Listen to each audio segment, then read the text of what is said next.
നമസ്കാരം, ന്യൂസ് 3യിലേക്ക് സ്വാഗതം. ആദ്യം നോക്കാം തലക്കെട്ടുകൾ.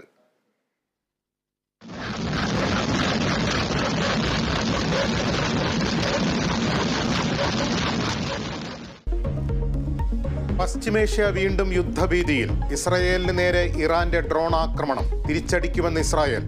വ്യോമമേഖല അടച്ച് ജോർദാനും ഇറാഖും ലബനനും.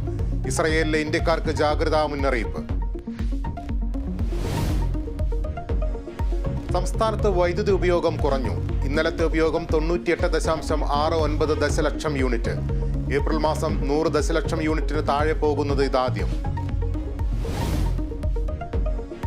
തെരഞ്ഞെടുപ്പ് പ്രചാരണത്തിനായി നരേന്ദ്രമോദി ഇന്ന് കേരളത്തിൽ. നാളെ ആലത്തൂർ, ആറ്റിങ്ങൽ മണ്ഡലങ്ങളിൽ പ്രചാരണം. രാഹുൽ ഗാന്ധി നാളെ എത്തും. കോഴിക്കോട് UDFന്റെ മെഗാ റാലി.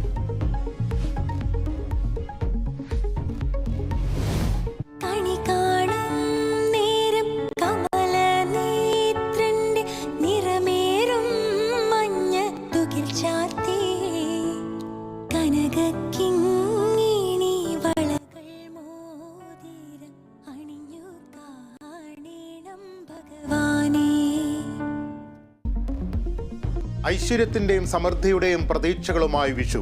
നിറകണി കാഴ്ച കണ്ട് മലയാളികൾ. ഗുരുവായൂരിലും ശബരിമലയിലും വൻ തിരക്ക്. വിവിധ ക്ഷേത്രങ്ങളിൽ പ്രത്യേക പൂജകൾ.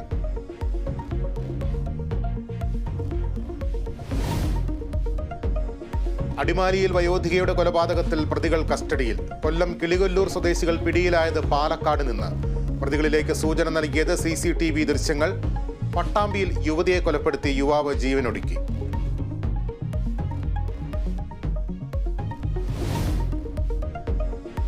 പണം സമാഹരിച്ചെങ്കിലും മോചനം അകലെയോ? അബ്ദുൾ റഹീമിന്റെ മോചനത്തിൽ ആശങ്ക.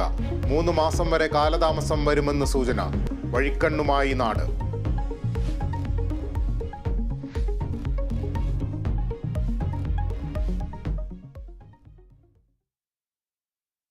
വാർത്തകളിലേക്ക്.